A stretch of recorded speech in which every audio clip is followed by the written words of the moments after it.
Partnership का next concept, change in profit sharing ratio. Partnership का जो सबसे दिमाग लगाने वाला चैप्टर था वो था फंडामेंटल्स। अब जितनी भी जर्नी है ना हमारी आगे की पार्टनरशिप की, उससे नीचे ही है लेवल। तो आप ये लगा लो कि जो सबसे मुश्किल पोर्शन था, जिसमें सबसे ज्यादा मेहनत करनी थी, वो आपने कर लिया। जिन्होंने बहुत अच्छे से कर लिया वो एडवांटेज पे है, जिन्होंने नहीं करा अभी भी उनके पास टाइम है उस चीज को कवर अप करने। बट अब आगे की दुनिया, आपको पुराना बस क्या पता होना चाहिए, पार्टनर्स कैपिटल अकाउंट का रूल क्या होता है, increases are credited, decreases are debited, format क्या होता है बेसिक लेजर अकाउंट का वो पता होना चाहिए। बाकी सब अब हम सीखेंगे, तो फंडामेंटल्स का ज्यादा यूज नहीं होगा इस चैप्टर में, बट कभी भी कोई भी एडजस्टमेंट यूज हो जाएगी। पूरे क्वेश्चन में हो सकता है 5% पुराना यूज हो, लेकिन वो काफी होगा पूरे क्वेश्चन को गलत करने के लिए अगर पुराना नहीं आता तो ऐसा नहीं है कि वो इंपॉर्टेंट नहीं है, उसकी अपनी इंपॉर्टेंस है, लेकिन जरूरी नहीं है कि हर एक चीज इंटर रिलेटेड होगी just because we are doing partnership. अब पार्टनरशिप का सेपरेट सेगमेंट स्टार्ट हो रहा है, change in profit sharing ratio. Moving forward, change in PSR, admission, retirement और डेथ, ये बहुत ज्यादा इंटर रिलेटेड होंगे, तो अगर आपको चेंज इन पीएसआर के कॉन्सेप्ट्स नहीं आते तो एडमिशन में प्रॉब्लम होगी, फिर आपको एडमिशन में दोबारा करने पड़ जाएंगे। तो अभी ढंग से कर लिए तो वो एडमिशन में भी काम आएंगे, रिटायरमेंट में भी काम आएंगे और डेथ में भी काम आएंगे। कुछ स्कूल्स में चेंज इन पीएसआर कराते ही नहीं है, डायरेक्टली एडमिशन करा देते हैं, तो वहां पे वो कॉन्सेप्ट कराते हैं आपको। कॉन्सेप्ट यही रहेंगे, जब आप चेंज इन पीएसआर के बाद एडमिशन करेंगे तो कुछ चीजें ये होंगी कि अच्छा ये तो हम ऑलरेडी कर चुके हैं। तो लॉजिकल और बेटर हमेशा, अगर कोई रीजन होगा ना सेपरेट चैप्टर है तो प्लीज कोई लॉजिक होगा उसको ऑर्डर में ही करना चाहिए।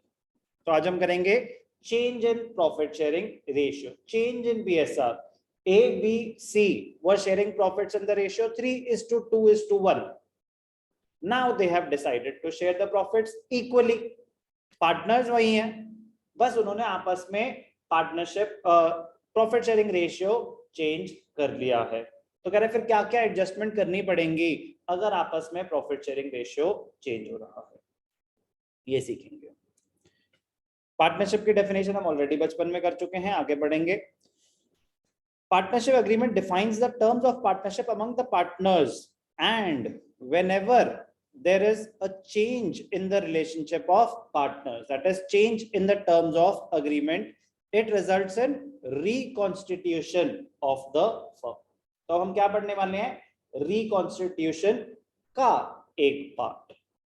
Reconstitution includes change in profit sharing ratio, admission of a partner, retirement, death, dissolution. क्या होता है, वो बिजनेस ही बंद हो गया, रिकॉन्स्टिट्यूट नहीं हो रहा। रिकॉन्स्टिट्यूशन मींस आपस में एग्रीमेंट चेंज हो रहा है, आपस में प्रॉफिट शेयरिंग रेशियो चेंज हो गया, yes reconstitution. A and B were partners, C is admitted to the firm, yes partnership agreement will be reconstituted. A, B, C were partners, C retires, yes partnership agreement will be reconstituted, the business will continue. A, B, C were partners, C dies, the partnership agreement will be reconstituted, the firm will continue to work. फिर आगे जाके एक chapter सीखेंगे dissolution of firm, that is not reconstitution, in that case business comes to an end, होता है dissolution of firm। reconstitution को dissolution of partnership भी बोला जाता है, जो ये है ना change in PSR, admission, retirement, death, ये reconstitution of partnership बोला जाता है। क्यों? Dissolution of partnership, dissolution of partnership का मतलब होता है पार्टनरशिप एग्रीमेंट जो पुराना है वो डिसॉल्व हुआ, अब नया पार्टनरशिप एग्रीमेंट बनाएंगे, बट काम चलता रहेगा।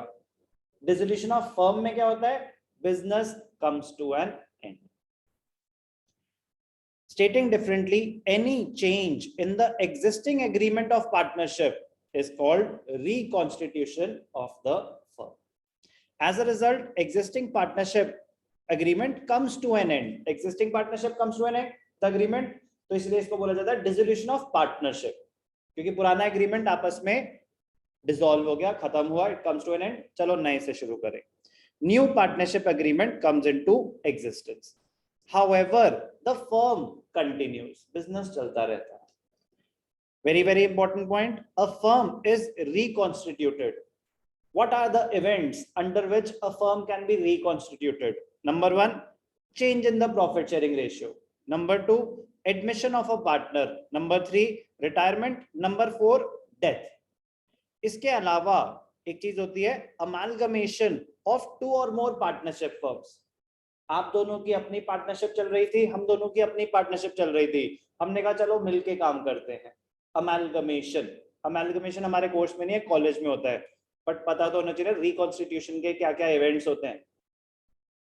Dissolution of firm does not come under reconstitution, why? Because the business comes to an end. Dissolution of firm, तो रिकॉन्स्टिट्यूशन का दूसरा नाम क्या होता है? Dissolution of partnership. Partnership, dissolution of firm, business comes to an end. हमारे course में dissolution of firm भी, बट रिकॉन्स्टिट्यूशन के अलग रूल्स हैं, डिसोल्यूशन ऑफ फर्म के अलग रूल्स होंगे। तो change in PSR, the existing partners may agree to share profits and losses in a ratio that is different. इस चैप्टर में हम सिर्फ और सिर्फ किस पे फोकस करेंगे? चेंज इन पीएसआर पे। तो रिकॉन्स्टिट्यूशन के बड़े सारे इवेंट्स हैं, change in PSR, admission, retirement, death and amalgamation. Amalgamation हमारे कोर्स में नहीं है, बाकी सारे तो हैं। अभी हम किस पे फोकस कर रहे हैं? सिर्फ और सिर्फ change in profit sharing ratio. वही पार्टनर्स है, आपस में रेशियो चेंज कर रहे हैं। The existing partners may agree to share profits or losses in a ratio that is different from the earlier agreed profit sharing ratio. As a result of change in the profit sharing ratio among the partners, the firm is reconstituted. Very important point. Change in PSR leads to dissolution of partnership and not of the firm. तो dissolution of firm नहीं हुआ है, but dissolution of partnership हुआ है. Why? Because the existing partnership agreement comes to an end, a new partnership agreement is formed. Because the existing partnership agreement ends and the new agreement comes into effect. अब जो इस पूरे chapter में हम सीखने वाले हैं वो ये सीखने वाले हैं what adjustments, तो क्वेश्चन है what adjustments are to be made at the time of change in profit sharing ratio.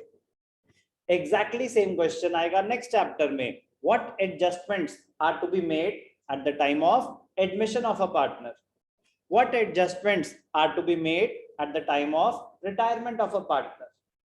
तो एक एक करके हम ये सीखेंगे, बट मैं आपको दोबारा बता रहा हूं, चेंज इन पीएसआर में आप जो भी सीखोगे वो पूरा का पूरा यूज होगा आगे एडमिशन में भी, आगे रिटायरमेंट में भी, आगे डेथ में भी। तो अगर आप चेंज इन पीएसआर अच्छे से करोगे तो आप एडमिशन का अपना लोड कम कर दोगे। ओके, क्या एडजस्टमेंट्स हैं? Number 1, determination of sacrificing ratio and gaining ratio. The issues that need to be addressed at the time of change in PSR. कह रहे सबसे पहले क्या होगा, हमें देखना है कौन सा पार्टनर, अगर आपस में रेशियो चेंज हुआ है तो किसी का रेशियो बढ़ेगा, किसी का रेशियो कम होगा। जिसका रेशियो बढ़ रहा है वो हो जाएगा गेनिंग पार्टनर, जिसका रेशियो कम हो रहा है वो हो जाएगा सैक्रिफाइसिंग पार्टनर। टोटल प्रॉफिट तो 100% ही रहेगा। पहले हम इक्वली बांट रहे थे तो 50-50 बांट रहे थे, अब अगर 3:2 हो गया तो 60-40 हो गया। किसी का रेशियो बढ़ेगा तो किसी का कम होगा। Total gain will always be equal to total sacrifice. तो सबसे पहला स्टेप होगा ये कैलकुलेट करना, गेन कौन कर रहा है और सैक्रिफाइस कौन कर रहा है और कितना कितना। तो step 1, determination of sacrificing and gaining ratio. Step 2, accounting of goodwill. Her chapter में आएगा अकाउंटिंग ऑफ गुडविल। तो गुडविल में हमने सीखा था गुडविल कैलकुलेट कैसे होती है। अब उसके आगे की कहानी कह रहे गुडविल कैलकुलेट हो गई, यहाँ तो क्वेश्चन ही बता देगा कि गुडविल इतनी थी, या वही आपको बता देगा अच्छा इतने प्रॉफिट से goodwill is calculated as 3 years purchase of average of the last 4 years। तो गुडविल कैलकुलेशन आप करो और उसके बाद उसकी क्या ट्रीटमेंट होनी चाहिए eight the time of reconstitution वो भी आप करो। तो एडजस्टमेंट 2 होगी goodwill. Adjustment number 3, treatment of reserves, accumulated profits and losses. जब रिकॉन्स्टिट्यूशन हुआ तो बैलेंस शीट में कुछ रिजर्व्स पड़े हुए थे, कुछ अनडिस्ट्रीब्यूटेड प्रॉफिट्स पड़े हुए थे, कुछ डेफर्ड रेवेन्यू एक्सपेंडिचर, कुछ फिक्टिशियस एसेट्स, कुछ अक्यूमुलेटेड लॉसेस पड़े हुए थे। कह रहे इनका क्या करना है। ये मोस्ट इंपॉर्टेंट एडजस्टमेंट है, ये one of the most important adjustment है, मजा आएगा। नेक्स्ट एडजस्टमेंट होगी कि revaluation of assets and liabilities. अगर at the time of reconstitution पता चला कि कुछ एसेट्स और लायबिलिटीज की वैल्यू चेंज हो गई है, तो कह रहे हैं उसको फिर करंट मार्केट वैल्यूज के हिसाब से रीवैल्यू किया जाए। ये भी बहुत इंपॉर्टेंट एडजस्टमेंट है। तो ये दो सारी ही इंपॉर्टेंट हैं, इन दोनों में वेरिएशंस ज्यादा होती हैं, बट जितने रूल्स आप यहां सीखोगे ये सारे के सारे सेम रूल्स एडमिशन में भी अप्लाई होंगे, रिटायरमेंट में भी अप्लाई होंगे, डेथ में भी अप्लाई होंगे। मैं दोबारा कराऊंगा नहीं, हम सीधा उसको यूज कर रहे होंगे, बट यहाँ पे हम काफी डिटेल में करने वाले हैं। तो what issues are faced at the time of reconstitution, or to be specific at the time of change in profit sharing ratio? Number 1, calculation of gaining ratio, sacrificing ratio. Number 2, accounting for goodwill. Number 3, treatment of free reserves, accumulated profits, accumulated losses. Number 4, revaluation of assets and liabilities. And last में हम करेंगे capital adjustment. Capital adjustment में क्या होता है कि अगर question बोलेगा कि आपस में उनकी कैपिटल्स को प्रॉफिट शेयरिंग रेशियो में कर दो या इतनी कैपिटल, वो क्वेश्चन की रिक्वायरमेंट होगी कि they have decided that they want to maintain a specific amount of capital, they want to keep the capitals in their profit sharing ratio. वो तो क्वेश्चन अगर बोलेगा तो कैपिटल एडजस्टमेंट होगी, नहीं बोलेगा तो नहीं होगी। ये कोई मैंडेटरी एडजस्टमेंट नहीं। ओके, तो ये सीखने वाले हैं हम चेंज इन पीएसआर में। बार बार बोलूंगा, फंडामेंटल्स बहुत ही लेंथी टॉपिक था, पार्टनरशिप का सबसे बड़ा चैप्टर था। आगे की लाइफ उससे आसान है, लेकिन जब एग्जाम आएगा तो पूरी पार्टनरशिप का आएगा, तो उसकी अपनी इंपॉर्टेंस है। अब जो करने वाले हैं वो एक नई जर्नी स्टार्ट हो रही है, इसकी अपनी इंपॉर्टेंस है, बट बड़ा ही मजेदार, बड़ा ही interesting, much more interesting than fundamentals. Okay, but interrelated की एडवांटेज ये होती है कि अभी की मेहनत आगे भी काम आती है, और डिसएडवांटेज ये होती है कि अगर अभी का काम ठीक से नहीं किया जाए तो आगे भी दिक्कत होती है।